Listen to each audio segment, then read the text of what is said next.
Mesdames, Mesdemoiselles, Messieurs, chers amis de Canal Martinique Télévision, chers amis de LCL, vous qui nous regardez sur kmttélévision.com ou qui nous écoutez sur FM+, 88.9, vous qui nous regardez également en France sur OM5 TV ou Télé Antilles, bonsoir et bienvenue dans ce 100% politique. Nous avons aujourd'hui le plaisir et l'honneur de recevoir Raphaël Vaugirard. Raphaël Vaugirard est ancien conseiller général de la Martinique. Il est actuellement conseiller municipal de la ville du Gros-Morne. Il est dans l'opposition. Il est conseiller communautaire à Cap-Nord. Monsieur Vaugirard, bonsoir. Vous allez bien? Bonsoir, monsieur Lancher. Bonsoir, monsieur Dufault. Monsieur Dufault, bonsoir. Vous allez bien? Très bien, vous-même. Je vais bien, merci. Monsieur Raphaël Vaugirard, que faites-vous dans la vie pour gagner votre vie? Eh bien, actuellement, j'ai un double statut. Je suis à la fois retraité depuis 3 ans et en même temps, je travaille à mi-temps avec M. Louis-Joseph Mascourt. Je suis son collaborateur. D'accord. Vous êtes retraité vraiment? Oui.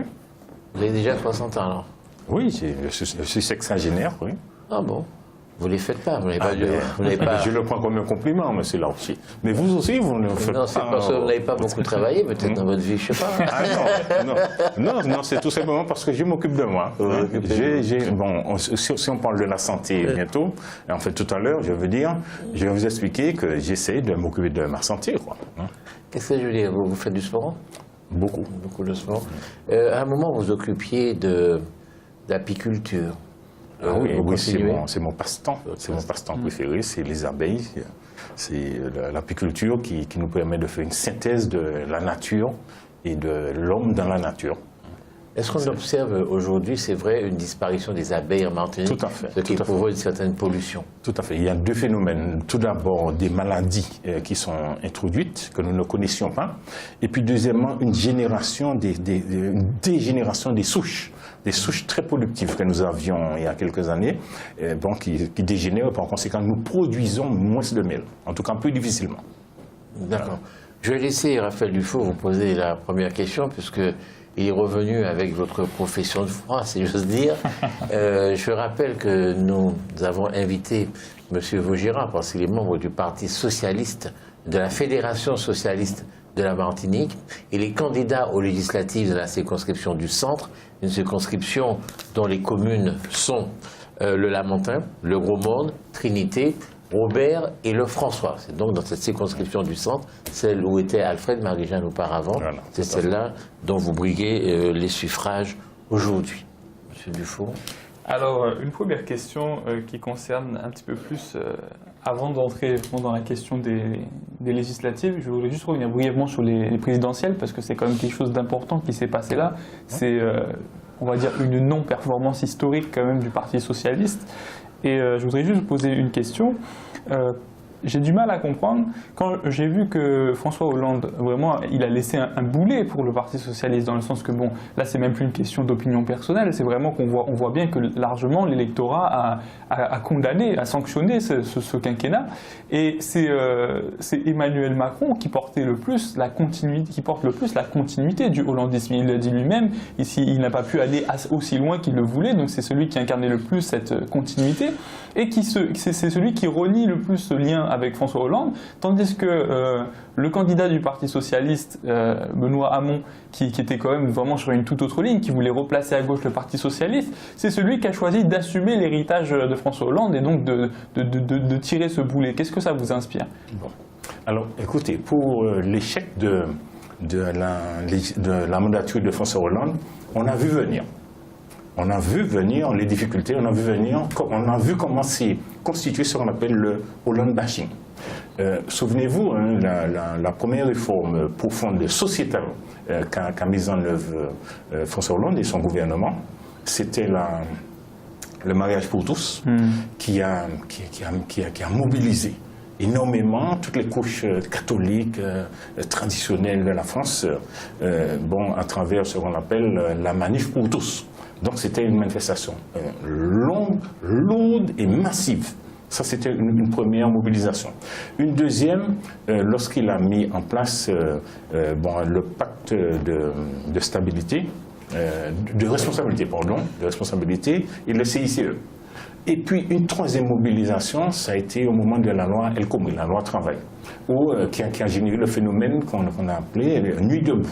On a vu la population française urbaine debout nuit et jour pendant plus de mois. Donc on a senti que c'était pas des manifestations catégorielles et circonstancielles, que c'était des manifestations lourdes, profondes et qui remettaient en cause beaucoup de choses. Alors donc on ne s'est pas étonné devant les difficultés qu'avait Hollande pour se représenter. Donc il en a tiré les leçons. Il a vu qu'il ne pourrait pas dans ces conditions se présenter. Et puis, il faut dire aussi qu'il avait mis en perspective le retournement de la courbe du chômage. Et que ce retournement ne s'est pas fait dans les temps comme lui pensait. En conséquent, tous ces phénomènes conjugués ont créé une situation de rejet. Et que, évidemment, le candidat socialiste qui allait sortir des primaires aurait beaucoup de mal à porter. Là encore, il faut se souvenir, pour Benoît Hamon qui a gagné les primaires, c'est qu'au moment de la loi El Khomri, et puis d'autres lois encore, Benoît Hamon faisait partie de ce qu'on appelle les fondeurs. Par conséquent, il s'est opposé très très fortement à la politique de son gouvernement socialiste. Et le hasard a voulu que ce soit lui après qui doit porter le flambeau du Parti socialiste. Donc, vous savez, on est des humains, et les humains fonctionnent avec des sentiments, des ressentiments, des rancunes, etc. Donc, lui, Benoît Hamon, a eu beaucoup de mal à ressouder son camp, le Parti socialiste, pour partir de manière convaincante et de manière déterminée à la victoire. Et puis là encore, je vais ajouter que son programme, parce qu'on a causé avec lui, j'ai eu l'honneur d'échanger directement avec lui lorsqu'il est venu en Martinique au mois de mars dernier. Et on lui expliquait que sa manière de présenter le programme posait problème. Comment expliquer le revenu universel d'existence? Comment l'expliquer? Et puis deuxièmement, la manière qu'il argumentait en disant par exemple qu'il fallait taxer les robots, ça ne passait pas en termes de campagne électorale pour convaincre les électeurs, et alors que par ailleurs, il avait d'excellentes idées. On a écouté, c'est un tribun de grande qualité, mais il n'a pas pu réussir la dynamique, comme par exemple a pu le faire Jean-Luc Mélenchon et d'autres encore. Il n'a pas pu mettre en œuvre cette dynamique qui lui permettrait de sortir de manière mieux placée dans la compétition. Et puis, à titre personnel, je dirais que j'ai voté Hamon parce que je pensais que c'était le candidat socialiste le plus capable de se rapprocher au primaire, excusez-moi, au primaire, parce que je pensais que c'était le candidat qui pourrait faire l'alliance avec Jean-Luc Mélenchon pour que la gauche puisse se retrouver. Malheureusement, cet accord n'a pas pu se faire, ils n'ont pas pu s'entendre, pour X raisons que vous connaissez. Et vous avez voté utile, j'imagine, au moment du vote, vraiment. Non, je suis socialiste, je vote socialiste. Je ne suis pas du genre zigzagant ou bien, comme on dit chez nous, zenzolant. Non, je reste dans ma famille, je reste dans la verticalité. C'est extraordinaire cette phrase que vous avez dite pour justifier que M. Hamon n'ait pas pu ressouder son parti. Vous dites nous sommes des hommes avec des sentiments, des rancœurs, des rancunes. C'est insupportable ce genre de propos, parce que justement, ce sont des sentiments humains, mais ce qui caractérise l'homme politique qui a comme objectif de diriger la cité, c'est de laisser tomber ses rancœurs, de te laisser tomber, d'être capable de ça. Et ce qu'a prouvé le Parti socialiste, et c'est sans doute ce qui explique son très mauvais score, c'est qu'on s'est rendu compte des gens qui n'ont aucune parole, aucune dignité. Quand M. Valls dit, bien sûr, il y a la primaire, je respecterai la primaire, puis quand c'est un mot qui passe, il dit, non, moi je ne respecte pas. Ça, c'est une image extraordinairement négative pour le Parti socialiste. Absolument. Non, mais je suis totalement d'accord. Vous formulez d'une autre manière mon argument. Et puis, je vais ajouter quand même que, en tant que socialiste, nous avons pris acte de l'écartèlement idéologique du parti entre une tendance libérale, on dit... Une social-démocratie. Non, c'est libérale. Carrément libérale. C'est-à-dire les Macron et compagnie, et puis une autre tendance plus radicale de gauche. Hamon était plutôt radical de gauche, s'apparentant presque à Mélenchon. Et c'est pourquoi nous avions misé sur son rapprochement. Beaucoup d'électeurs de gauche et d'esprits de gauche souhaitaient ce rapprochement. Malheureusement, qui n'a pas pu se faire. C'est-à-dire que c'est ce qu'on avait déjà dit ça lors de notre dernière rencontre. Le Parti socialiste avait petit à petit vraiment glissé plus vers une gauche culturelle que vers une gauche sociale. C'est-à-dire qu'on était vraiment plus sur des questions sociétales, comme le mariage homosexuel, tout ça. C'était vraiment devenu plus ça le fond de roulement d'ancrage à gauche du Parti socialiste que vraiment des vraies prises de position sur le travail, sur le droit des travailleurs, sur l'organisation sociale. Et d'ailleurs, ça ne date pas que de Hollande en réalité. Ça, quand on remonte à François Mitterrand, il y avait déjà eu un premier tournant qui annonçait déjà un certain renoncement à une vision de la gauche traditionnelle. Je ne suis pas tout à fait d'accord avec votre analyse, parce que lui, François Hollande, lorsqu'il a lancé le mariage pour tous, le mariage pour tous, c'était dans son programme. Oui, c'est 60 mesures. Mais alors, ce qu'on peut lui reprocher, c'est l'ordre dans lequel il a lancé ces réformes. Donc, il n'a pas, vous dites, un programme culturel.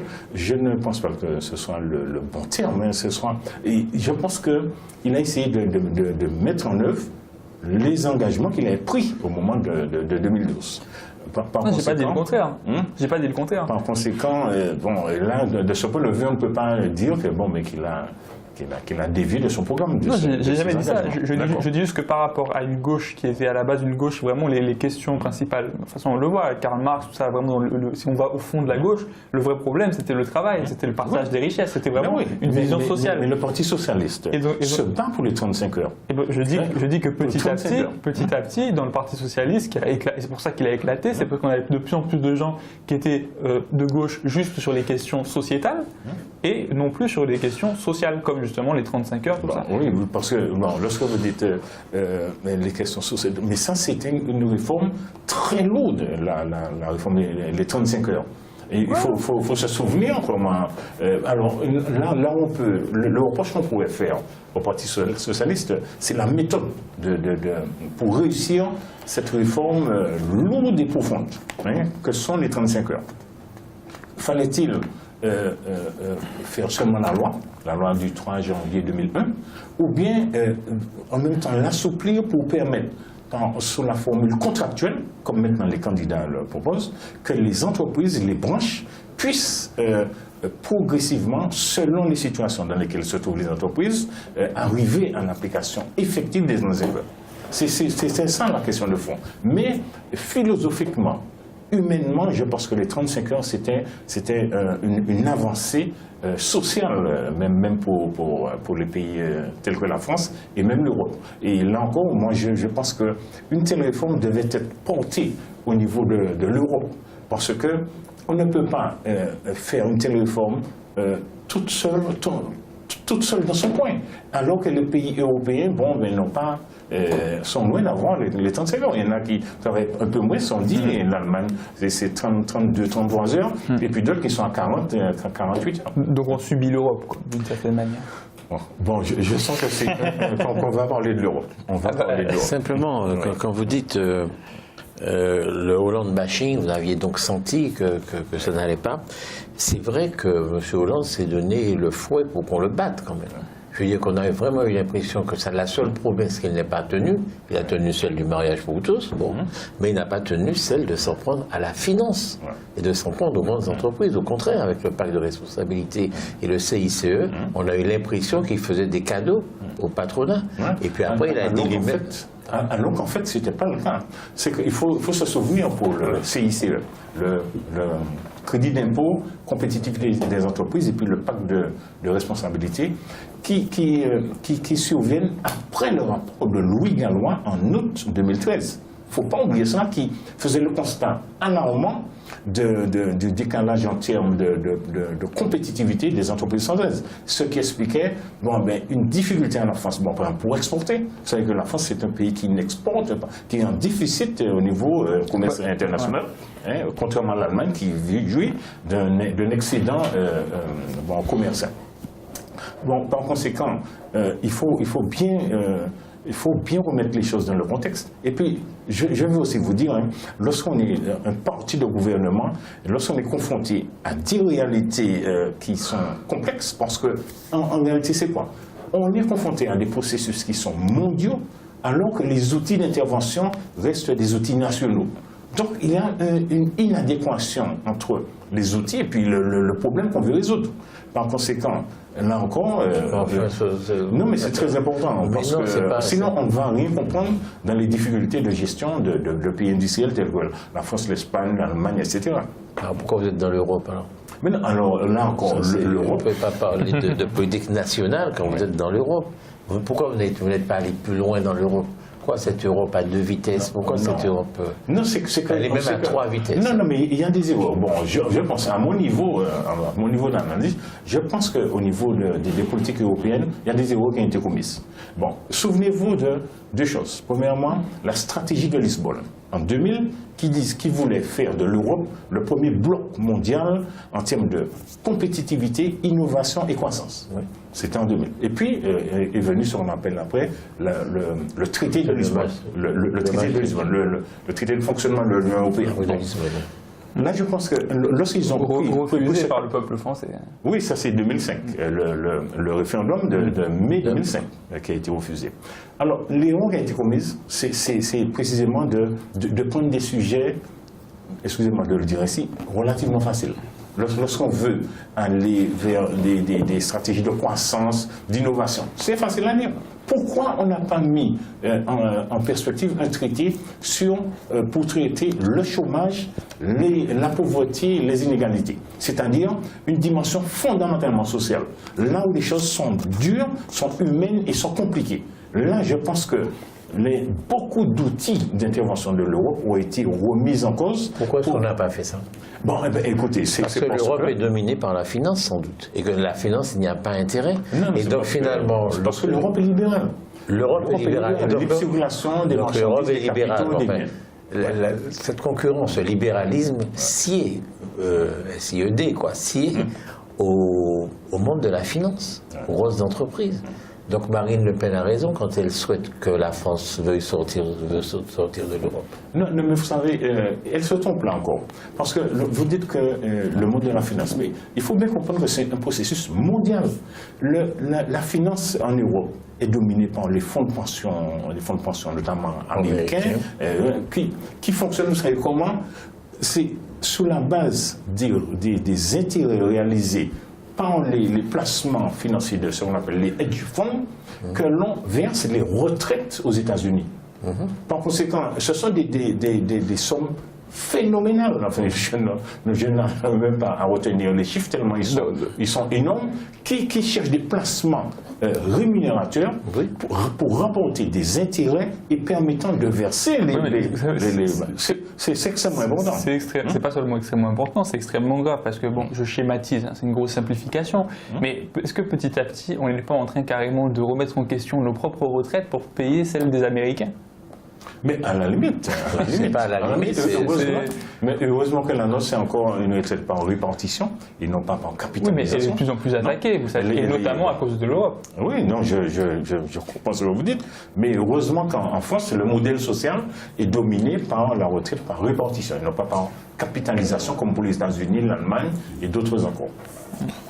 Bon, mais alors, vous pensez qu'on peut avoir des raisons de sortir de l'Europe ou il faut rester dans l'Europe? Quel intérêt ça présente d'être dans l'Europe aujourd'hui pour un pays comme la France et subsidiairement pour un pays comme la Martinique? Bon, en tout cas, pour moi qui brigue un poste de député, voilà comment je vois la chose. Moi, je me battrai pour que le gouvernement français présente au niveau de l'Europe des traités qui traitent de la question sociale, la question du chômage, la question des inégalités.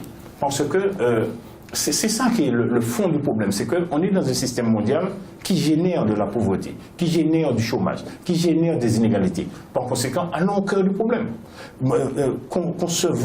Concevons, parce que l'Europe a été capable, dans les années 95, de concevoir ce qu'on appelle la politique de cohésion, qui a permis de mettre en place ce qu'on appelle les programmes opérationnels pour que les régions puissent avoir des moyens de rattraper la moyenne de développement de l'Europe.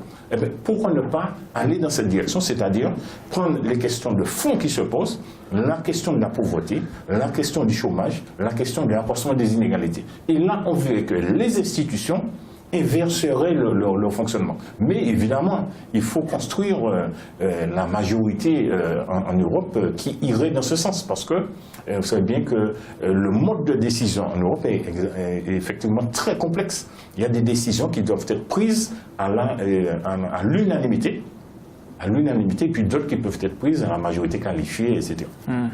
Donc c'est toutes ces questions qui peuvent être remises en cause selon les problèmes auxquels on s'attaque. Mais là, ce qui se passe, c'est l'Europe contre l'Europe en réalité. C'est assez extraordinaire, comme vous voyez. Non, c'est l'Europe contre sa philosophie, la remise en cause de l'Europe, de sa propre philosophie libérale. C'est ça qu'il faut faire. Ben oui, mais comme elle ne peut pas accepter. Pourquoi? Mais parce que, regardez ce qui se passe pour Whirlpool. On en a beaucoup parlé ces derniers temps. Voilà. Ce n'est pas en Chine qu'il délocalise, ce n'est pas en Inde, ce n'est pas en Afrique, c'est en Europe qu'il délocalise. Donc vous avez une Europe à deux vitesses. Vous avez l'Europe de l'Est, enfin les pays de l'Est de l'Europe, qui font littéralement concurrence, une concurrence déloyale à l'autre Europe qui est un peu plus développée. Comment vous pouvez accepter cette Europe-là? Non, c'est-à-dire que le problème qui s'est posé est d'une autre nature. C'est que lorsqu'on a fait le marché commun, excusez-moi, comme j'ai enseigné l'Europe, donc je suis en mesure d'en parler, lorsqu'on a signé le traité de Rome en 1957, on a fait le marché commun européen. L'objectif c'était quoi? C'était d'intensifier les échanges intra-communautaires, c'est-à-dire entre pays communautaires. Ils étaient 6 à l'époque. Mais alors, ce processus-là s'est développé jusque dans les années 80. Et avec des taux de croissance extrêmement forts. Et puis, ce qui s'est passé, c'est à partir des années 80, on a vu que les pays développaient des échanges extra-communautaires plus rapidement que les échanges intra-communautaires. C'est ça qui a provoqué tout d'abord une grande différenciation dans les taux, dans les dynamiques de croissance des pays, selon qu'ils étaient... Alors, actuellement, par exemple, on vous dit un pays comme la France, a des échanges très intenses avec les Américains, mais beaucoup plus intenses encore avec la Chine. Et beaucoup moins avec l'Allemagne. Donc, cette espèce de désarticulation entre les politiques communautaires et les politiques extra-communautaires pose problème pour avoir une dynamique partagée de la croissance au niveau du bloc européen. Si vous m'enseignez, si vous étiez mon professeur, je lèverais le doigt et je vous dirais, monsieur le professeur, comment expliquez-vous que l'Europe soit passée de l'Europe des 6 à l'Europe des 27 ou des 28? On est à 27. L'Europe et la Grande-Bretagne est partie. Donc l'Europe des 27, quelle est aujourd'hui? Pourquoi ça s'est passé? Alors, le processus d'élargissement. Oui. Bon, c'est parce que, pour une raison très simple, la philosophie de l'Europe, c'était d'abord la paix. Dans les années 50, bon, traité, la CECA, bon, je ne vais pas reprendre tout ça, ce serait trop long, votre émission ne suffirait pas. Et donc, c'était la paix. Et puis, la prospérité partagée. Donc, on a vu des pays progressivement intégrer le bloc, et à chaque élargissement, on profitait pour ajouter des compétences nouvelles. Et c'est pourquoi, lorsque les Grecs sont arrivés dans les années 89, on est passé à ce qu'on appelle la politique de cohésion, c'est-à-dire aider les régions les moins favorisées à avoir plus de moyens. C'est pourquoi la Martinique était, comme on dit, région d'objectif 1, parce qu'on avait plus de fonds européens pour mener des politiques d'équipement, etc. Alors, ce qui s'est passé, c'est qu'en 2004, il y a un très gros élargissement, avec l'arrivée de 10 PECO. bon, l'Estonie, Lituanie, Malte, Chypre, etc. Monsieur le professeur, Non, mais non, mais je vous arrête là parce que c'est exactement ce que vous êtes en train de dire. C'est l'arrivée de tous cette dizaine de pays d'Europe de l'Est d'un seul coup. qui étaient quoi avant? Bon, qui était dans le bloc de l'Europe de l'Est, de l'Europe soviétique, de l'autre côté du rideau de fer. Et ce que voulait l'Europe absolument, c'était pas quoi que vous disiez, monsieur le professeur, la cohésion, la générosité, la cohésion, la générosité. On se dépêchait de faire en sorte que ces pays sortent de l'influence de l'URSS. C'était la dimension idéologique. C'est un politique. Oui, mais dites-le. Il y a la dimension idéologique. Oui, absolument. C'est très important et c'était ça. Bon. Et donc finalement, cette cohésion-là, comme ce n'était pas exactement le but, elle n'est toujours pas au point. Et on a une Europe véritablement à deux vitesses. Il y a de la misère en Roumanie, il y a de la misère en Estonie, il y a de la misère en Pologne. Et l'Europe s'en fout complètement. Vous dites l'Allemagne, bon très bien, l'Allemagne ça fonctionne bien, la France ça fonctionne à peu près machin, mais bon ça les arrange de pouvoir délocaliser. Alors, ceci étant dit, je ne suis pas en train de défendre cette stratégie-là. J'essaie de dire comment les problèmes sont arrivés. Parce que vous avez totalement raison de dire qu'il y a plusieurs Europes à plusieurs vitesses. À tel point que lorsqu'on a fait l'euro par exemple, l'euro ne concernait pas la totalité des pays. C'est seulement les pays qui étaient qualifiés qui pouvaient respecter ce qu'on appelle les 3% de déficit public, 60% d'endettement, un taux d'inflation de moins de 3%, des taux d'intérêt à moins de 3%. C'est seulement les pays qualifiés qui pouvaient entrer dans l'euro. Par conséquent, vous avez parfaitement raison de dire qu'il y avait une Europe à plusieurs vitesses. Et c'est encore le cas aujourd'hui. Ce qui est important aussi de rappeler, selon moi, c'est que les pays qui ont commencé à faire le noyau de l'Europe, c'était vraiment pour mettre en valeur la France. Dans la pensée de général de Gaulle, d'ailleurs qui a pesté contre la réunification de l'Allemagne, c'est pas pour rien que quand il avait mis l'Allemagne, c'était seulement l'Allemagne de l'Ouest, et c'était pas l'Allemagne en tant que bloc allemand, ce pays concurrent, c'était quand il y avait qu'un morceau d'Allemagne. C'était vraiment pour faire les pays voisins de la France, faire un ensemble cohérent avec ce qui nous touchait, avec ceux avec lesquels on était proches naturellement, commercialement et pas dire culturellement, mais on est quand même un peu plus proche des Italiens, des Allemands que des Estoniens. Quel Français connaît l'Estonie, connaît la Bulgarie, connaît la Hongrie, à part ceux qui en sont originaires? Deuxièmement, ce qu'il faut dire, quand vous parliez de la paix, une fois qu'on avait mis l'Allemagne, l'Italie et qu'on était amis avec l'Angleterre, quelle paix? Avec qui on se battait d'autres en Europe? À la limite, ça aurait pu être la Russie, mais bon, la Russie, ils ont toujours été à part, c'était extrêmement loin. Donc, je veux dire, la question de la paix ne se posait plus une fois qu'on avait intégré les grandes puissances européennes. Non, mais il faut savoir que la France et l'Allemagne se sont affrontés pendant des siècles, voire même des millénaires. Oui. Il ne faut pas oublier ça. Non, mais je disais justement, une fois qu'on a intégré l'Allemagne, la question de la paix ne se posait pas avec la Serbie, entre la Serbie et la France. Je ne suis pas d'accord avec vous du tout. Je veux dire qu'au contraire, le général de Gaulle parlait de l'Europe de l'Atlantique à l'Oural. Pour lui, la paix, c'était justement de faire la paix avec la Russie également, quoi. Et c'était pas du tout un morceau d'Allemagne, je crois qu'il était... Et la base de l'Europe, c'était le judéo-christianisme. Nous sommes des peuples judéo-chrétiens. On le lui a beaucoup reproché, d'ailleurs, de faire un peu de racisme à ce niveau-là.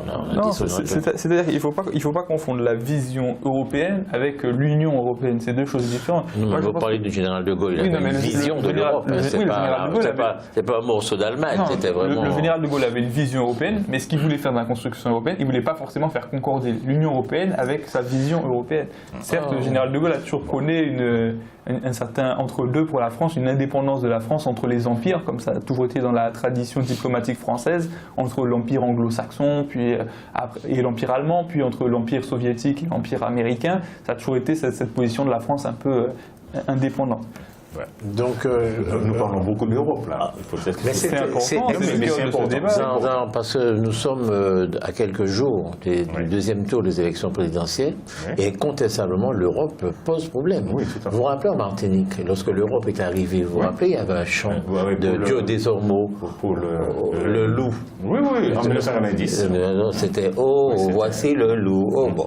Donc, on était complètement contre l'Europe, nous, ici en Martinique, et aujourd'hui, on s'étonne que des Martiniquais puissent voter Marine Le Pen, qui, elle, est contre l'Europe. Finalement, c'est une chose qui nous habite depuis très longtemps. Et entre-temps, je ne sais pas si les Martiniquais se sont réconciliés avec l'Europe, Parce que s'il est vrai qu'il y a beaucoup de fonds européens qui s'investissent en Martinique, on a l'impression aussi que l'Europe nous brime un petit peu sur l'octroi de mer, sur un certain protectionnisme, etc. quoi. Bon, il est certain qu'en 1990, c'était le traité, l'acte final, le traité d'achèvement du grand marché.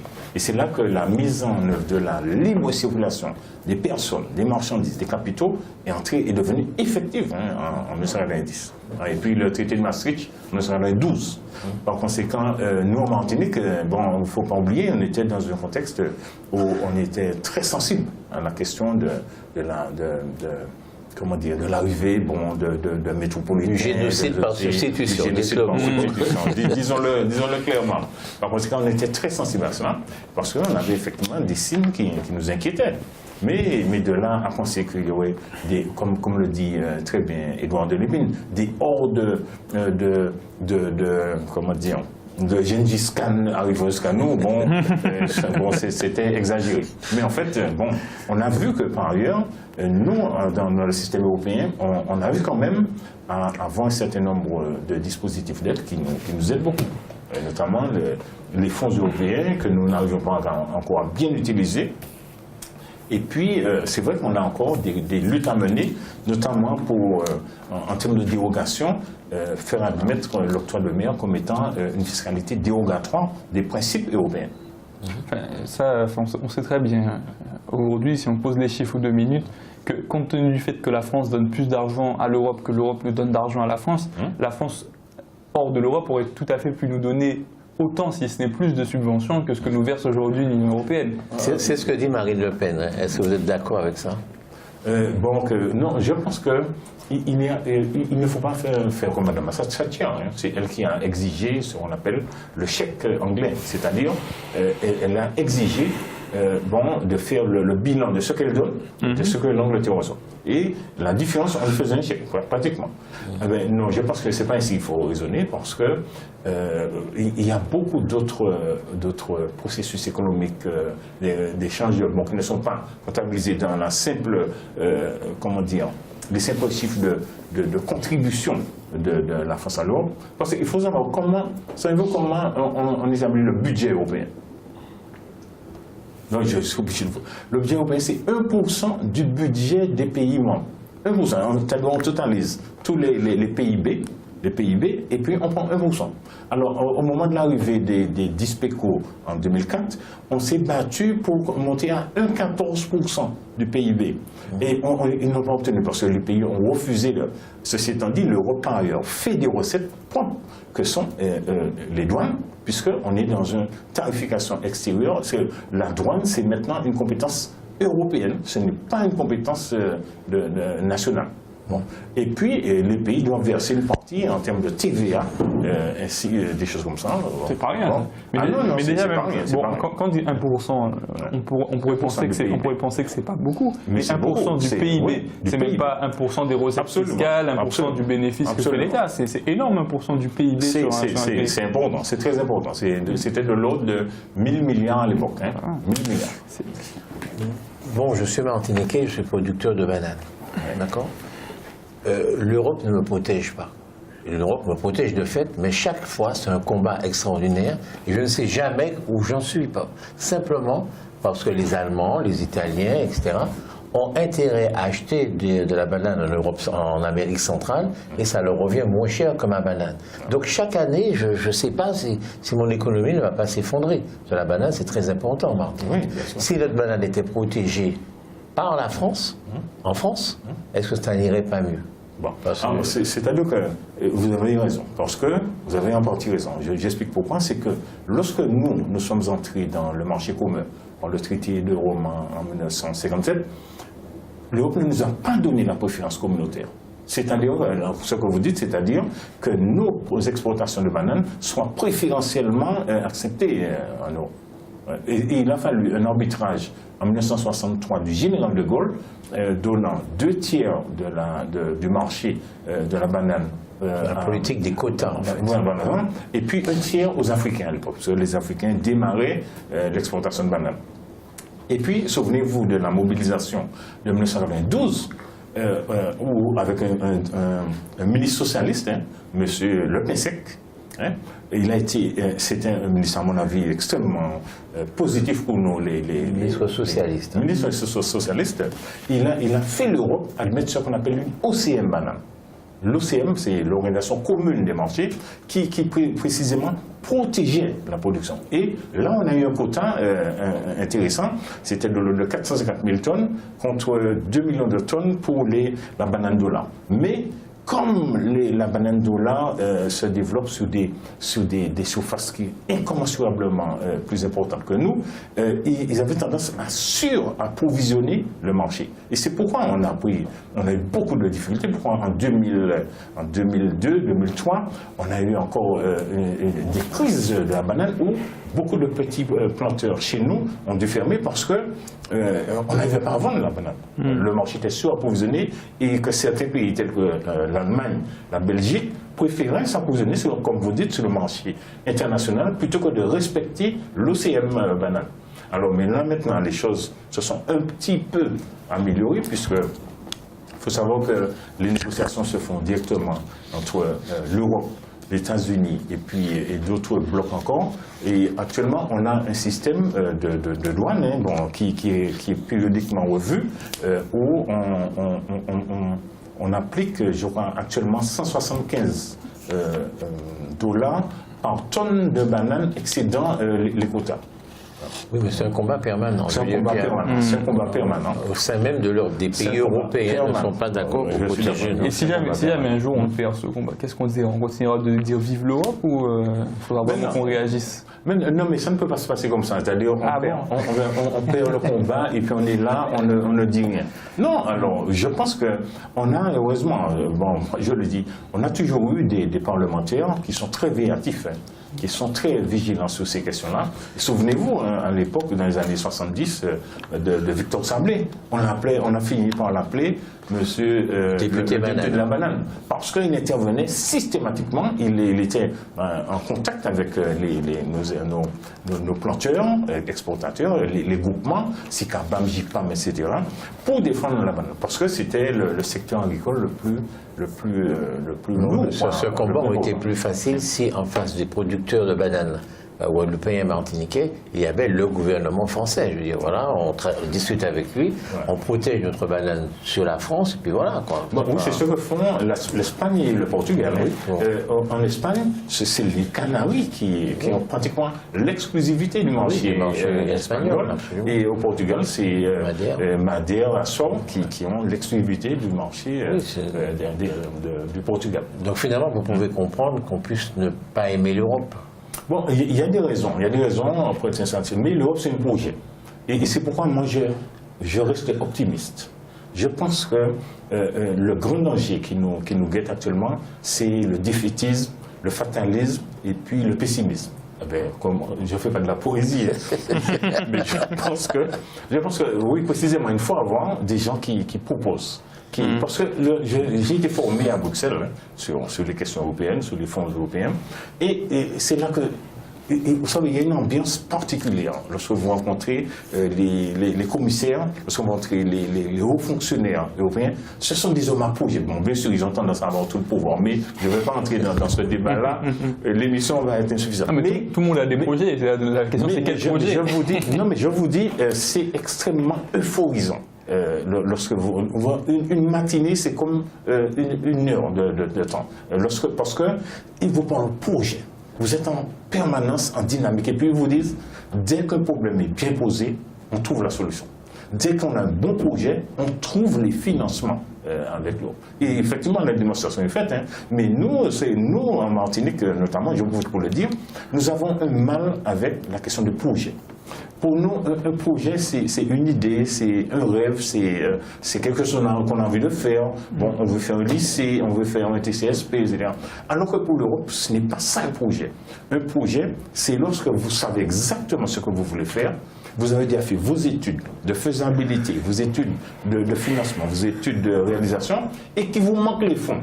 Alors là, l'Europe vient, il vous demande d'avoir des projets dans des starting blocks, pour qu'une fois qu'ils vous injectent les moyens, votre projet puisse avancer, se réaliser et leur permettre de construire. Les fonds européens sont versés avant que vous ne les dépensiez ou après? En partie, c'est-à-dire qu'on peut faire des avances. C'est important. Des avances. Mais c'est très. Alors c'est pourquoi le système d'avance, ça s'est amélioré. Bon, même si ça n'est pas encore totalement satisfaisant, il y a c'est le préfinancement actuellement avec l'AFD, des banques relais, parce qu'on a vu que le remboursement des subventions, là, ça posait d'énormes problèmes. Beaucoup de projets n'ont pas pu se réaliser à cause de ce système. Mais ce qu'il faut retenir, c'est que lorsqu'on a un bon projet, lorsqu'on sait ce qu'on veut faire et qu'on est prêt, on a fait les études de réalisation, les études de faisabilité et tout, l'Europe vous aide à réaliser le projet. Donc, il faut que nous prenions notre part de temps lorsque nos projets ne se réalisent pas ou bien prennent du temps pour se réaliser. Est-ce que les Martiniquais sont les meilleurs spécialistes de leurs propres affaires? Bon, je pense que c'est un principe éducatif qu'on doit avoir. C'est-à-dire que si vous êtes Martiniquais, eh bien, vous êtes spécialiste de votre pays. Est-ce que vous êtes les meilleurs? Il faut qu'on le soit. Bon, écoutez, je ne peux pas dire aujourd'hui qu'on est les meilleurs, mais je pense que c'est un principe éducatif et c'est une forme d'héritage, à mon avis. Lorsqu'on analyse bien cette phrase, vous voyez bien que c'est une invite. Et Pierre Léquin a voulu nous dire, soyez les spécialistes de votre pays. Apprenez à connaître votre pays, apprenez à défendre votre pays, à l'aimer, à le développer. Et à le développer. Vous êtes complètement nationaliste et patriote là. Économique pour le développement, oui. Le mot patriote, M. Lanchi, n'est pas synonyme d'indépendantiste. Le patriote, c'est celui qui se bat pour son pays. Non, mais c'est un vocabulaire très le pénesque, si j'ose dire. Madame Le Pen n'a pas beaucoup ce vocabulaire. Je sens que c'est le chapitre que vous allez ouvrir. Oui, je l'ouvre. Alors vous me trouvez le pénesque, comment vous dites? C'est rien. Non, mais... Moi, juste sur ce... Non, c'est pour expliquer, c'est juste pour expliquer pourquoi et comment pas mal de Martiniquais ont quand même voté Marine Le Pen. Quoi. Bon. Je veux dire que la haine de l'Europe, pas la haine, mais enfin l'hostilité à l'Europe, bon, nous étions aussi, ça a un peu changé, mais c'est un peu dans nos gènes, quoi. Le patriotisme, c'est aussi dans nos gènes, nous défendons notre pays, notre culture. Bon, alors quand elle parle de patriotisme, ça ne nous gêne pas, ça ne nous choque pas. J'essaie d'expliquer pourquoi on a voté Le Pen. Non, je pense que l'analyse personnelle que je fais, puis de terrain, c'est que je suis très étonné d'avoir des amis à moi, des gens avec qui je pense avoir une communauté d'idées et de rêves, et puis qui me disent, bon, moi je vote Le Pen. Il le fait maintenant ouvertement. Alors que dans les années 2000, bon, lorsqu'on a fait le comité Le Pen Diro, bon, on pensait que c'était seulement quelques métaux en mal de colonisation, alors que ce n'est pas ça du tout. Ce qui est en train de se passer, c'est une appropriation par les Martiniquais du discours de rejet de l'autre, et puis du discours, comment on peut dire, du discours pessimiste. Pessimiste disant que, bon, parce que les gens sont en difficulté. Beaucoup de gens sont en difficulté, sont en détresse, et vivent des situations extrêmes. Et ils empointent, ces personnes empointent le discours extrémiste pour exprimer leur propre... Et puis j'en profite pour dire que le comité Le Pen Diro, il est inopérant actuellement. Il n'est pas adapté aux problématiques actuelles. Lorsqu'on dit Le Pen Diro, ça veut dire que nous ne pas y entrer. Mais ils allent en nous. Et Le Pen est dans les 150 000 télévisions qu'on allume le soir chez nous. Donc ce n'est pas la peine. Au contraire, soyons courageux. Affrontons Mme Le Pen, ses conceptions, ses idées, son racisme, sa xénophobie, tout ce qu'on veut, mais faisons-le démocratiquement, en citoyen sûr de lui-même, quoi. Et non pas en restant dans une espèce de slogan de rejet qui, à mon avis, n'est plus adapté. Ce que je voulais dire, peut-être aujourd'hui vous pouvez dire que c'est plus adapté, c'est votre choix, mais ce qui est très intéressant de voir, c'est que dans l'histoire, quand on regarde l'histoire de France, l'histoire politique française, la quasi-totalité du programme de Marine Le Pen, et même le nationalisme, tout ça. Le nationalisme, à la base, c'était porté pendant la Révolution française par des gens qu'on aurait plutôt mis à gauche de l'hémicycle à leur époque. Bien sûr. Mis à part sur les questions identitaires, tout le programme de Marine Le Pen est bien plus à gauche que celui d'Emmanuel Macron. Sur la question du travail, du social, sur toute la vision globalement de la société sur le plan social. Non, mais comme lorsque Mme Le Pen vous dit que tous les mots qui afflige la France, ce sont les immigrés. Il y a trop d'immigrés. Il y a trop de... Bon, elle ne pense pas, puisque vous dites qu'elle fait référence à son histoire, que les tirailleurs sénégalais étaient en première ligne dans la guerre en 39-45. Et elle n'a pas en souvenir que dans la guerre 14-18, on envoyait des Africains en hiver avec un simple sabre affronter des canons. Alors écoutez, bon, donc, on ne peut pas laisser s'installer une espèce de conception de rejet de l'immigré, notamment du noir et de l'arabe. Je suis entièrement d'accord avec vous. C'est pour ça que je parlais sur le plan social et non pas sociétal, sur le plan identitaire. Par ailleurs, il faut quand même rappeler que pendant très longtemps, ceux qui faisaient la promotion de l'immigration et qui encourageaient tout ça, c'était pas la gauche, c'était le grand patronat, parce qu'ils mettaient en concurrence les immigrés contre les salariés français pour faire baisser les salaires, pour obtenir un groupe de salariés pacifiés, qui n'allait pas faire de grève, qui n'allait pas se révolter. Et donc c'était justement plus un projet de la droite libérale qu'un projet de la gauche que de faire venir plein d'immigrés comme ça sur les territoires français. Ouais. C'est assez quand même intéressant de voir le retournement de situation. Non, il est certain. J'ai lu, il y a des thèses qu'elle développe qui sont extrêmement séduisantes, qui rassurent les gens. Et puis l'erreur qu'il ne faut pas que nous commettions, c'est de rejeter globalement, de dire, parce que nous avons tendance à le faire, bon, nous avons notre autocritique à faire, simplement en affichant un simple mépris des thèses européennes. Non, je pense qu'elles valent la peine que nous puissions les lire, les analyser, les combattre lorsqu'il le faut. Le Pen vaut la peine, c'est ça? Le Pen vaut la peine. Je vais dire le contraire. Le Pen ne vaut pas la peine. Je vais dire le contraire. Non, mais ceci étant dit, c'est très sérieux parce que plus on la rejette, plus on la stigmatise et plus le Pen augmente. C'est évident. Parce que les gens se réapproprient le discours pour leur propre vécu. Et elles expriment leur vécu à nos places. Donc, il y a une espèce d'identification des gens à cette situation et qui explique qu'ils arrivent à voter tranquillement, en toute conscience. Et c'est ça qu'il faut que nous combattions. Si vous me permettez de passer à un autre sujet, donc j'ai sous mes yeux votre profession de foi pour les élections législatives. Alors, ce qui est un peu paradoxal, c'est que vous avez mis énormément de choses. Vraiment, on en a parlé, c'est vraiment très très fourni, voire peut-être limite trop fourni. Et pourtant, une des choses qui m'a interpellé, c'est quelque chose qui manque et pas quelque chose qui a en trop. J'ai été frappé de voir que, alors que c'est une question qui vraiment nous agite particulièrement, il y a une vraie, une vraie polémique autour de ça, c'est la construction de l'usine d'Albioma et sa mise en fonction. Vous n'avez rien dit dessus. Non. Alors que vous parlez d'environnement, tout ça, vous avez fait tout un chapitre sur ça et vous n'avez pas du tout parlé de cette... D'accord. Non, mais vous savez que l'affaire de Galion 2, de l'Albioma, c'est en procès actuellement.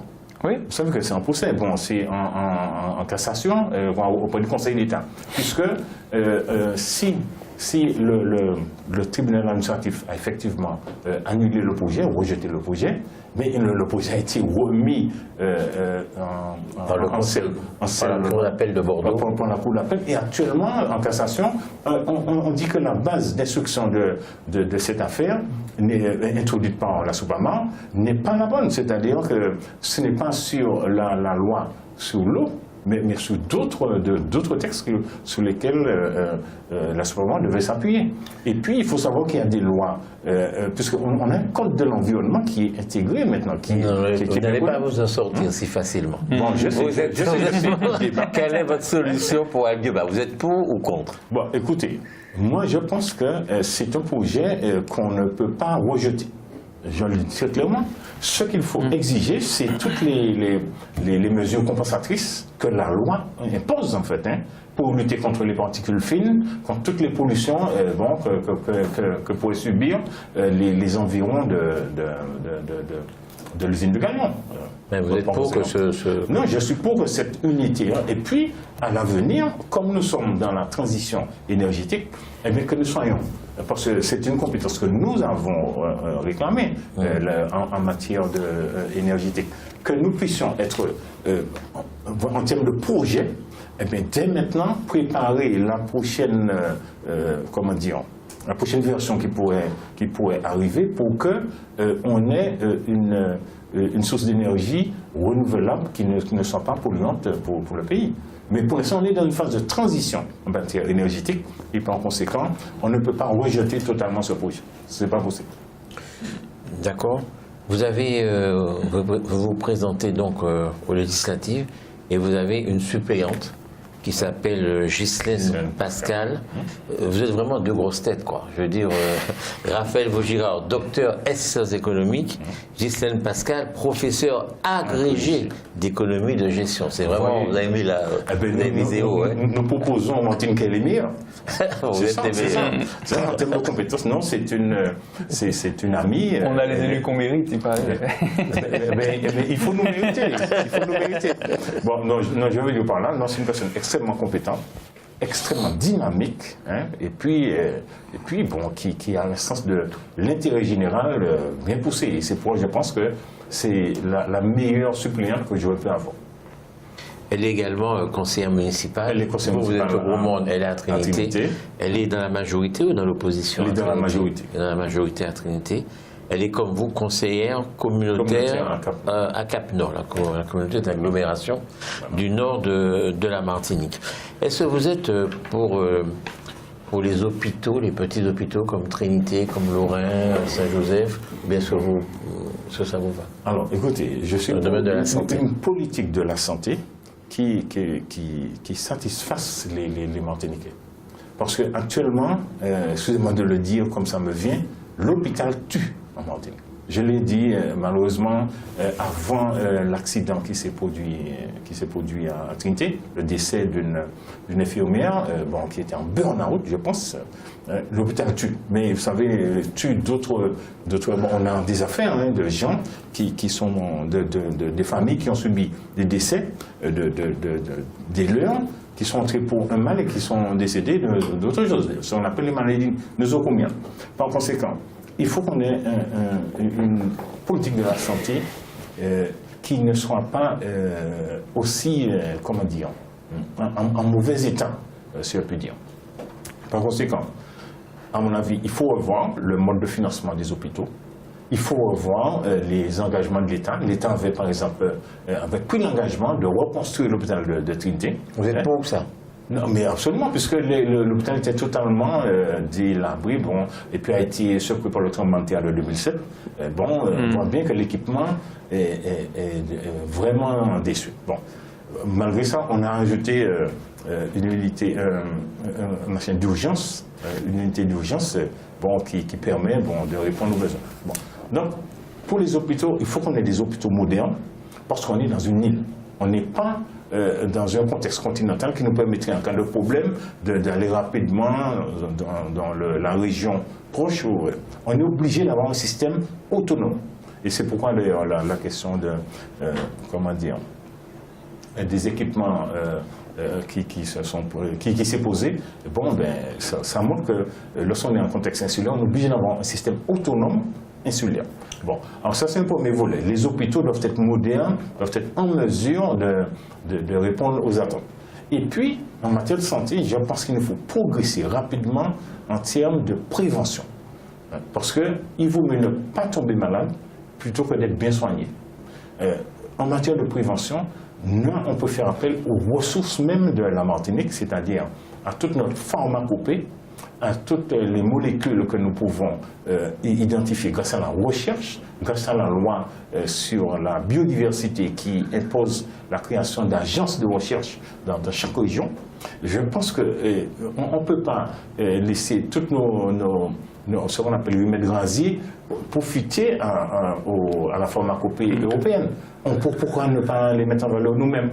Donc, je pense que le Ça veut dire quoi, les mettre en valeur nous-mêmes? C'est-à-dire, avant toutes les identifications, les certifications, puisqu'il y a une réglementation très, très, très précise en la matière, savoir quelle telle molécule s'adapte à telle pathologie, telle autre à telle autre. Bon, en sorte que nous puissions construire une pharmacopée qui vienne enrichir la pharmacopée nationale, puisqu'on est quand même dans le système français, et nous permettre d'avoir une politique de prévention, comme le fait Cuba. Cuba met en avant beaucoup de recherches sur les molécules de leur biodiversité. On a vu par exemple, bon, vous qui parliez d'apiculture, comment la propolis, par exemple, c'est un médicament extrêmement intéressant pour pas mal de pathologies.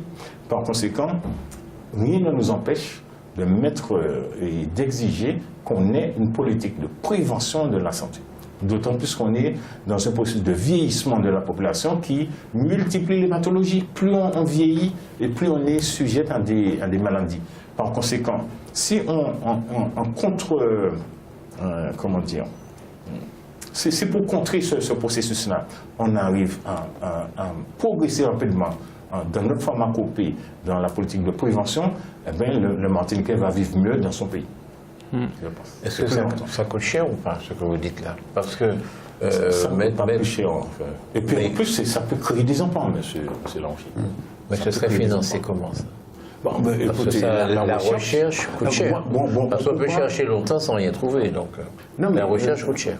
Non, mais là, il ne faut pas oublier qu'on est dans un système national et européen. Bon, pourquoi ne pas mettre dans nos programmes opérationnels la recherche en matière de biodiversité? L'Europe ne peut pas rejeter une telle comment dire, non, je veux dire un tel volet de développement, puisque pour nous, c'est aussi du développement. On dit que dans les petits hôpitaux, on est moins bien soigné. Parce que moins les médecins font des actes, eh bien moins ils sont compétents. Alors est-ce que c'est une bonne chose d'avoir des petits hôpitaux comme ça disséminés dans tout le pays? Alors il y a une différence. Bon, la tendance actuelle, c'est de faire des maisons de santé.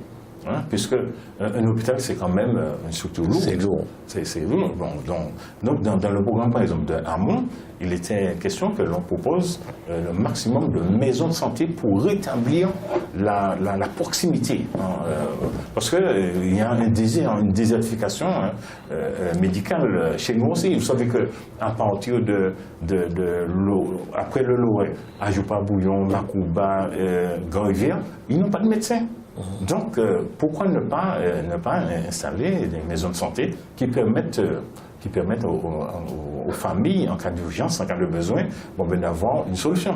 Et puis, comme nous l'avions avant avec les dispensaires, avant, les dispensaires permettaient d'accueillir beaucoup d'actes et donc, par conséquent, de freiner la tendance à engorger les systèmes d'urgence, quoi. Les points d'urgence, quoi. Parfois pour un engagé, bon, on peut quitter le beau monde pour aller au CHU. Vous vous rendez compte? Alors qu'en allant au dispensaire, vous rencontrez à l'époque une infirmière, quelqu'un ayant la compétence pour vous prodiguer les soins dont vous avez besoin. Dans votre profession de foi, vous parlez du vieillissement, de la famille et du logement. On a l'impression que pour vous, c'est une manière de fatalité. Donc on va vieillir. Donc il faut mettre en place toute une infrastructure autour pour aider les gens qui vieillissent. Est-ce que vous avez une politique pour faire que nous ne vieillissions pas? C'est-à-dire que les gens vont vieillir, mais que globalement le peuple martiniquais soit pas un peuple vieillissant. Est-ce qu'il y a une solution? Alors, pour le vieillissement, pour éviter le vieillissement, il faut qu'on ait beaucoup de jeunes. C'est aussi, puisque raisonnons en termes de moyenne d'âge, oui, comme ça.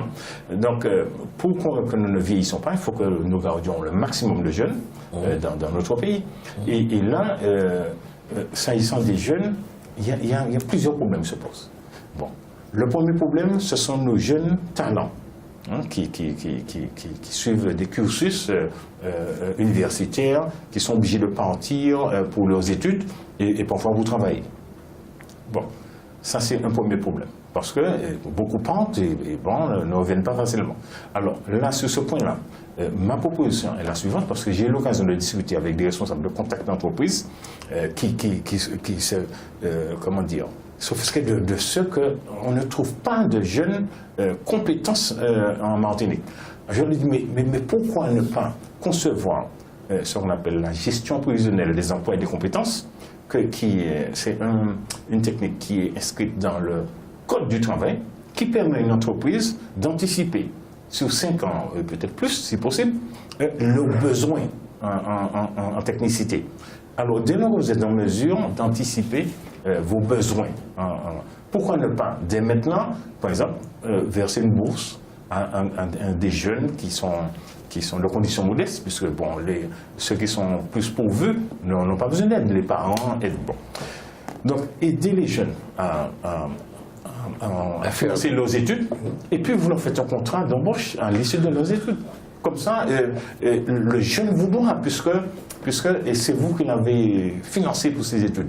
Et inversement, vous devez au jeune parce que une fois qu'il a terminé sa formation, il est devenu ingénieur, bon, il vient travailler pour vous pendant un certain temps. Bon, je crois que ce type de contrat, ce type de bourse, il faut qu'on développe ça. Et puis, ce qu'on peut faire Attendez, au niveau... ce sont les chefs d'entreprise qui donneraient les bourses. Ah oui, c'est une bourse privée. Les bourses privées. Et ça ne nous vient pas l'idée que ça pourrait être une politique publique. Parce que l'État français faisait ça. Vous n'avez pas fini. C'est-à-dire que ce qui pourrait être microéconomique, c'est-à-dire au niveau d'une entreprise, bon, avec un service de ressources humaines qui soit vraiment au combat, comme on dit, enfin, pour aller vite, ce qu'on peut faire au niveau d'une entreprise, on peut le faire au niveau d'une branche. Et si on a vraiment la politique globale dans la matière, bon, ça peut devenir une politique encouragée par la puissance publique et donc devenir une politique macroéconomique. Oui. Comprenez? Donc, ce qui donnerait pour notre pays, ça se fait déjà. Il faut savoir qu'en Guadeloupe, bon, avec Victorine Lurel, ce type de dispositif aidait les gens, et finançait déjà pas mal de jeunes. Mais moi, je pense qu'avec nos entreprises, en Martinique, on a des entreprises de bonne taille. On peut avoir, je sais que le groupe Bernard Ayotte est en mesure de le faire, il le fait déjà, il finance l'université, il faut savoir ça. Monsieur Bernard Ayotte est dans le conseil d'administration de l'université, il faut le savoir. Ce qu'on peut faire au niveau d'une entreprise, on peut le faire de manière beaucoup plus large, quoi, pour qu'au lieu d'avoir de manière confidentielle 10 jeunes qui ont été aidés, eh bien qu'on ait 1000 jeunes. Parce que nous avons 3300 bacheliers par an en Martinique. Bon, donc pourquoi n'avoir pas une politique offensive, hein, et puis de structuration de ce secteur-là? Et je suis sûr qu'on y gagnerait, parce que même en termes de fiscalité, les entreprises gagneraient. Parce que ce type d'intervention, ça peut faire l'objet de défiscalisation. Vous êtes au courant que 95% des entreprises martiniquaises sont des très petites entreprises. Oui. Elles sont incapables de faire ce que vous faites là. Non, mais nous avons des firmes multinationales aussi, Martinique. Oui, mais enfin, ce n'est pas eux qui vont écluser les 3300 bacheliers.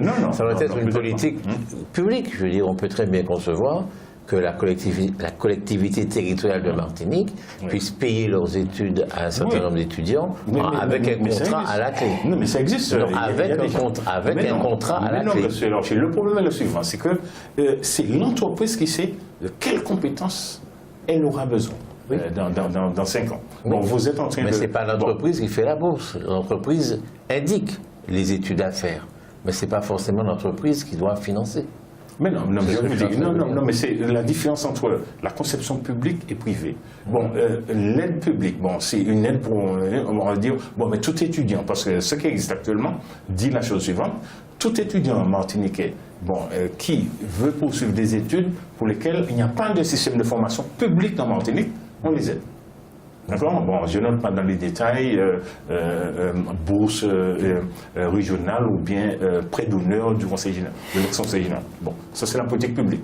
Mais la politique privée, telle entreprise sait qu'elle aura besoin de tel... Bon, je prends le cas de Royal SA, par exemple. Je connais au moment. Donc, il y aura besoin d'ingénieurs en agronomie, en chimie alimentaire, des choses extrêmement pointues et précises. Par conséquent, il faut former ces personnes. Eh bien, là, l'entreprise peut prendre l'initiative de dire, bon, je forme 2-3 jeunes, je leur donne par mois 100, 200, je ne sais pas combien. C'est le principe que je propose. Chaque mois, pendant 4 ans ou 5 ans, j'aide ces jeunes-là à se former, à passer leur qualification. Et une fois qu'ils sont formés, je les embauche pour qu'ils travaillent pour moi pendant X années. Qu'est-ce qui nous empêche de faire ça? C'est un peu compliqué quand même pour une entreprise. Non, mais ça existe. Ça peut exister, mais pour une entreprise, prévoir déjà 5 ans en avance qu'elle aura besoin de quelqu'un, c'est très compliqué parce qu'il y a un tas de vous savez qu'il y a les principes de ressources humaines. C'est un service public, c'est un établissement public, pardon. C'est un service très particulier. Oui, dans une entreprise. je suis au courant. Je sais ce que c'est. Mais ce que je veux dire, c'est que malgré tout ça, parce que bon, déjà, on sait qu'il y a plein de fluctuations économiques, on est dans une époque quand même globalement d'incertitude sur le plan économique, et puis même par rapport à ces besoins, c'est-à-dire que souvent, en général, ça peut être un projet, la plupart des entreprises, ça va être du moyen terme plus que du long terme, donc ça va être dans les 2-3 prochaines années, et ça qui vont faire 2, 3, 4, 5 ans, c'est encore le moyen terme. Le long terme, vraiment 3 ans. Ça part de 7 ans. Vraiment, là, je pense que 7 ans, c'est le long terme. La limite, jusqu'à 5 ans, je pense que c'est jouable. Je pense que c'est jouable.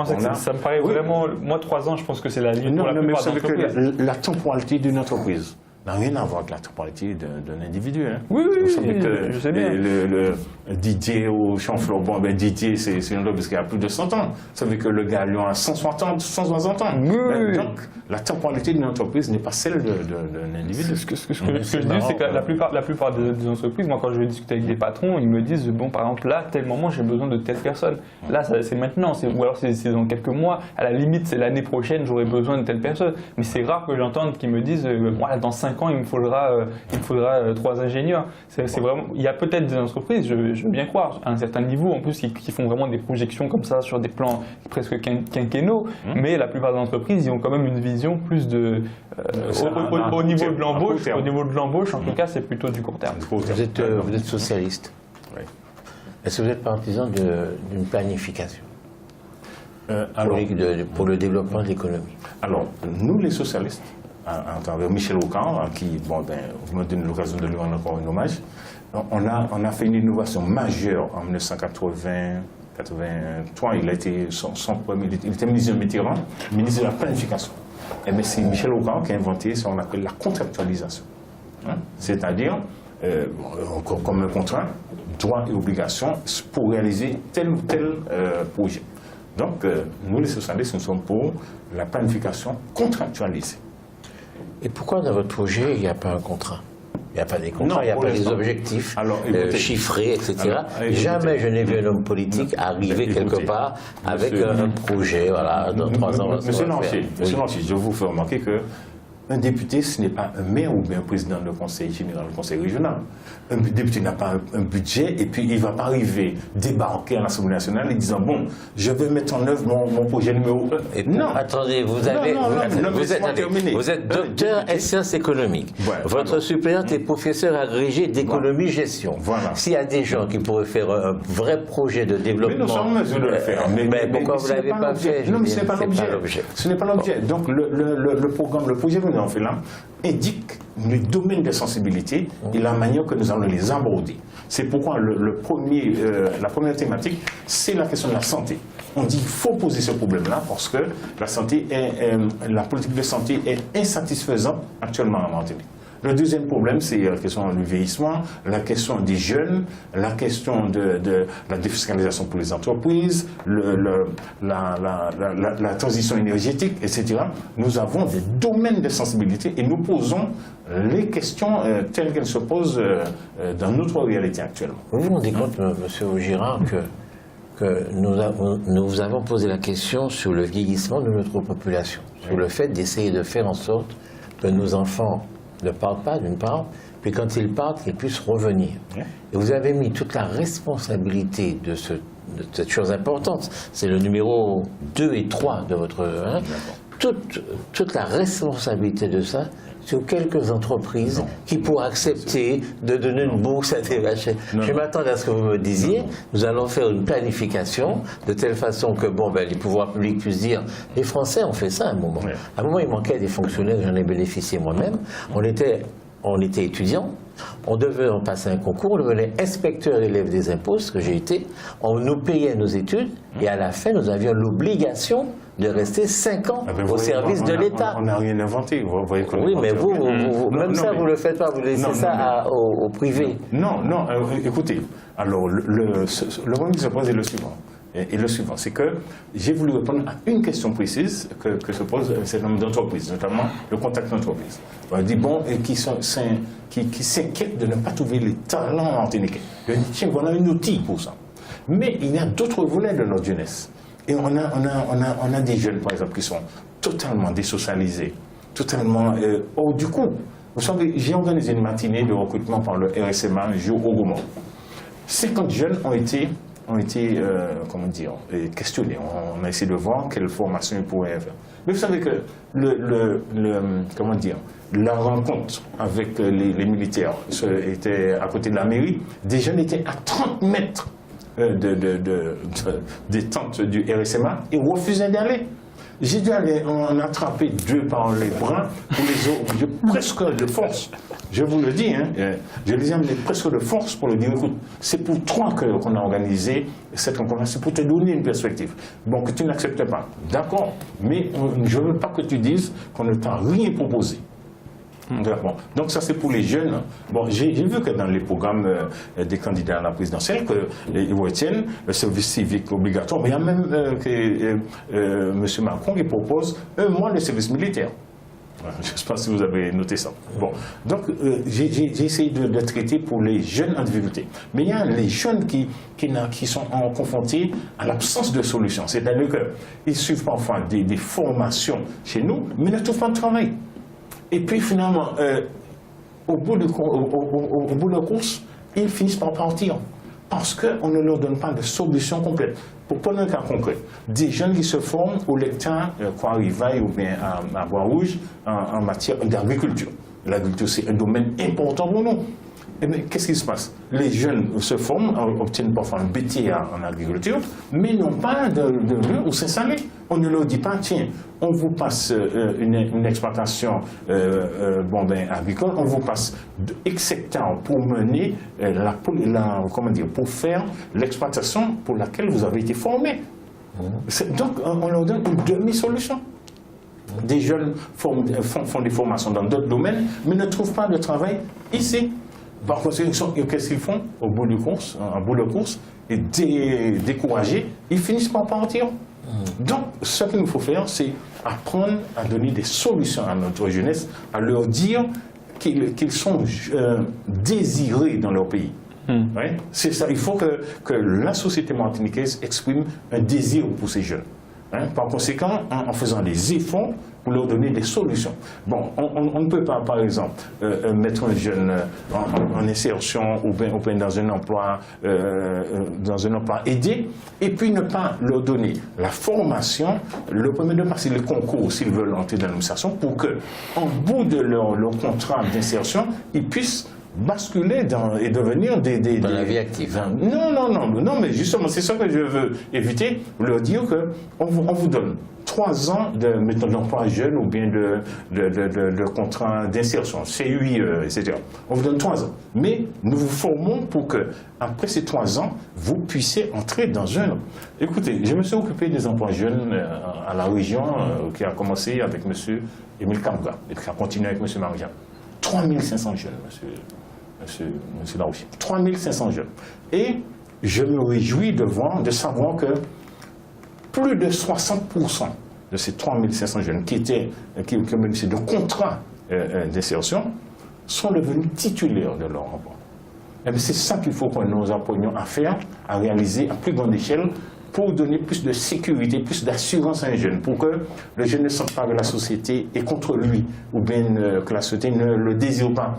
Par conséquent, apprenons à donner des solutions aux jeunes. Non pas des solutions toutes faites, en leur mettant la béquille dans la bouche, quoi, mais en leur apprenant les fonds, en leur apprenant la formation, en les socialisant, pour qu'ils puissent sentir qu'ils participent d'une communauté et qu'à l'avenir, c'est eux qui vont assumer cette communauté. Parce que nous sommes tous mortels. Bon. Pour rester sur le thème du travail, de l'emploi, j'ai noté quelque chose d'assez intéressant quand même dans votre profession de foi à ce sujet, mais que je trouve en même temps assez paradoxal. C'est-à-dire que vous dites qu'il faut lutter, pour développer l'idée que ce qui va lutter contre la pauvreté et la misère, c'est pas tant exemple, la lutte contre le chômage que la lutte contre l'inactivité. Oui. Sauf que, autant on peut dire que c'est vrai que l'activité, ça peut lutter contre peut-être la délinquance, contre la dévalorisation de soi, enfin un certain nombre de problèmes sociaux. Autant pour lutter contre la pauvreté et la misère, ce qu'il faut, c'est un salaire. Enfin, il faut gagner de l'argent. Oui, donc, qu'est-ce que vous entendez par activité plutôt qu'emploi? J'ai du mal à suivre concrètement. Bon, alors, donc vous me donnez l'occasion de vous raconter un peu l'échange que j'ai eu avec Benoît Hamon. Alors, Benoît Hamon, je lui expliquais qu'on avait du mal à expliquer le revenu universel pour que les gens puissent comprendre que ça soit un bon projet. Alors, je lui expliquais que chez nous, on a vu la progression du dispositif. On était dans un système assurantiel jusque dans les années 80. C'est-à-dire que pour l'assurance chômage, si vous n'aviez pas cotisé aux ACDIC, vous n'aviez pas le droit aux ACDIC. Et puis, avec Mitterrand, bon, ça a basculé. On est devenu, avec la loi Oka en 1989, à un système d'assistance. D'accord? C'est-à-dire que lorsqu'on a vu que le chômage était massif et qu'on ne pouvait pas aider tout le monde, eh bien, on a mis en place ce qu'on appelle le revenu minimum d'insertion. C'est-à-dire un revenu dès lors que vous avez 25 ans, vous êtes inactif, vous remplissez les conditions, on vous versait le RMI. Donc on est passé du système d'assurance au système d'assistance. Et mais j'explique à Benoît Hamon que ce système d'assistance-là augmente en degrés. C'est-à-dire parce que les entreprises maintenant offrent de moins en moins, non pas de travail, mais de moins en moins d'emploi. Par conséquent, la société est obligée d'augmenter son degré d'assistance. Alors, donc, moi, je m'attaque à cela dans notre réalité en Martinique parce que, effectivement, le nombre de titulaires de RSA grimpe très fortement. Actuellement, on est passé de 29 000 en 1990 à 44 000 actuellement, en 2015. Donc, il y a des gens qui passent leur vie à vivre exclusivement du RSA. Or, le RSA est compatible avec une activité salariée.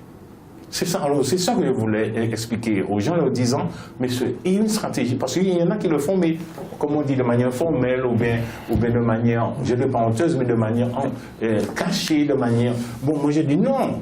C'est un système... Est-ce que vous faites la différence entre une activité salariée et une activité rémunérée? C'est pas la même chose. Oh là là là là. Mais non, salarié, vous êtes salarié de quelqu'un. Oui, mais par exemple, quelqu'un qui a le RSA, qui vient, je lui dis, ben, fais-moi ce truc-là. Je le paye, on est dans les règles. Mais bon, c'est un job. Il n'est pas mon salarié dans le temps. Non, c'est pas un salarié, comment dire, à temps plein. À temps plein et tout ça. Donc il faut vraiment faire la différence. Parce que c'est vrai que les gens peuvent avoir du RSA, etc., et puis être rémunérés à côté. Avoir une stratégie d'activité. Et d'accord. C'est ça. Monsieur Vaugirard, franchement, je suis tellement désolé. J'étais en habitude de vous désolé et puis après de vous en sourire. Non, mais c'est vrai que la Martinique va mal en réalité.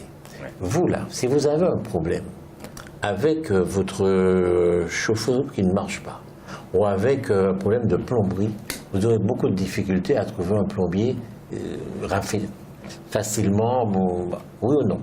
Oui. Bon. C'est pareil pour à peu près tous les métiers, carreleurs, etc. Comment se fait-il que vous êtes un homme politique, vous réfléchissez, vous êtes un intellectuel, mais vous êtes en même temps un économiste. Nos hommes politiques ne sont pas capables de dire il y a tant de maisons en Martinique. Donc il y a tant de plomberie, on a besoin de tant de plombiers. Parce que chaque maison, il y a ceci, cela, ces maisons ont tel âge. C'est possible de savoir de combien de plombiers on a besoin en Martinique. À ce moment-là, on sait combien de plombiers il faut former par année dans ce pays-là. Et donc on revient aux bourses qu'on dit là, on dit bon, il faut former 100 plombiers, on va leur donner une bourse et puis ils vont revenir, etc. Ça n'est jamais fait. Ah non. Comment non, donc je n'ai pas, pas de planification. Pareil pour les agriculteurs dont vous parlez. Il faut que nous dire, on a besoin de manger 100 kilos d'igname par Martiniquais et par année. On aura besoin de produire tant d'ignames et il nous faut tant d'agriculture pour les ignames. Donc il nous faut former tant d'agriculteurs. On n'a pas ça, je veux dire. Alors écoutez, pour les emplois là, je vous rappelle comment le plan régional de formation se fait. Chaque année, vous savez que la région vote son budget, enfin la région, la CTM, excusez-moi, je dois actualiser mon vocabulaire, vote chaque année le truc de formation. Et la collectivité ne peut pas le faire sans consulter les socio-professionnels, c'est-à-dire les chambres de métier, chambres de commerce, chambres d'agriculture et compagnie. Donc, ce sont les socio-professionnels qui contribuent à la définition du programme de formation annuel. Par conséquent, ce que vous dites là, peut-être que ça n'est pas suffisamment, ce n'est pas suffisamment du tout opérationnel. Peut-être que les résultats ne sont pas suffisants. Peut-être que, et c'est le reproche que moi je fais, on se contente trop de seulement citer le chiffre de jeunes qui sont mis en formation et non pas de ceux qui accèdent à des activités, à des emplois, comme vous dites. Là, je vous l'accorde. Bon, alors pour la partie, pour l'agriculture, vous savez que pour moi c'est un fervent, je pense qu'il n'y aura pas de développement sans agriculture. Le problème c'est qu'on ne va pas jusqu'au bout de la solution. Je me suis toujours battu pour qu'il y ait une banque de terre agricole dans ce pays qui récupère les exploitations qui ferment. Ça n'existe pas il y a longtemps. Alors non, il y a une amorce. Il y a une amorce. Mais ça fait 30 ans que j'entends parler de la banque alimentaire, banque foncière. La banque foncière. La banque foncière. La banque de terre agricole. Oui. Mais il faut que la politique soit clairement exprimée pour que ça soit lisible. Pour l'instant, elle n'est pas lisible. Comment ça se fait? Non, mais écoutez, je ne suis pas au pouvoir, monsieur. Je suis conseiller général, oui. Bon, non, je n'étais ni président, ni... Donc, c'est seulement lorsque vous avez une poste comment dire, vous êtes en position de décider que vous pouvez effectivement décider. Donc, pour l'agriculture, ce qui manque, c'est la mise en cohérence de ce système. C'est-à-dire, dire que nous formons 150 jeunes en BTA agricole, on a même parfois des ingénieurs agro, et bien nous devons chaque année installer 150 ou 200 jeunes pour réaliser telle ou telle spéculation qui correspond à notre alimentation. Vous savez que dans les propositions des candidats, plusieurs, même Mme Le Pen, vous voyez que je prends même des propositions, elle dit qu'il faut réserver 50% des marchés de la restauration collective, c'est-à-dire les cantines des hôpitaux, etc., pour les productions agricoles locales. Est-ce que Macron dit ça? Il le dit, lui, il défend plus la PAC. Il dit qu'il faut plutôt préserver la PAC parce que la PAC a été très... La PAC, c'est quoi? Oui, la politique agricole commune, excusez-moi. La politique agricole commune de l'Europe a été très critiquée puisqu'on a bien vu dans différents domaines, le lait, tout ça, des agriculteurs ne s'en sortent pas. Donc, on va vers ce type de démarche, c'est-à-dire réserver les marchés de la restauration collective pour les productions locales. Et puis en circuit court, comme vous dites, c'est-à-dire du producteur au consommateur, et non pas passer par toutes les intermédiaires qui à chaque fois augmentent les producteurs. On liquide les coopératives ou pas? Non, les coopératives, c'est les producteurs. Oui, c'est les producteurs. On passe par la coopérative. Mais c'est surtout les commerçants le circuit commercial, c'est-à-dire moyens, grossistes, mi-détaillants, etc., qui alourdissent les prix. Moi, un jour, Nicolas Sarkozy était de passage en Martinique, il était président, et honnêtement, j'étais sur le terrain à l'époque, j'ai eu honte, quoi. La façon dont Nicolas Sarkozy s'est étonné que nous ne puissions pas produire les poulets dont nous avions besoin pour nous nourrir. J'ai senti un certain mépris. Je dis, mais comment même ça, vous n'êtes pas capable de faire? Ça m'avait vraiment choqué quelque part. Absolument. Il nous reste 10 minutes d'interview. Est-ce que vous souhaitez dire quelque chose que nous ne vous avons pas donné l'occasion de dire? Je veux dire à mes compatriotes martiniquais, et notamment de la circonscription du centre, que je suis un socialiste, j'assume, et je pense que ma candidature va dans le sens de défendre les intérêts de la Martinique, de représenter la Martinique dans un grand groupe à l'Assemblée nationale. Il ne faut pas que la Martinique soit représentée dans un groupuscule. Hein, c'est-à-dire un groupe de députés de 10-15. Je le dis clairement, M. Marie-Jeanne était dans un groupe de 15-20 députés.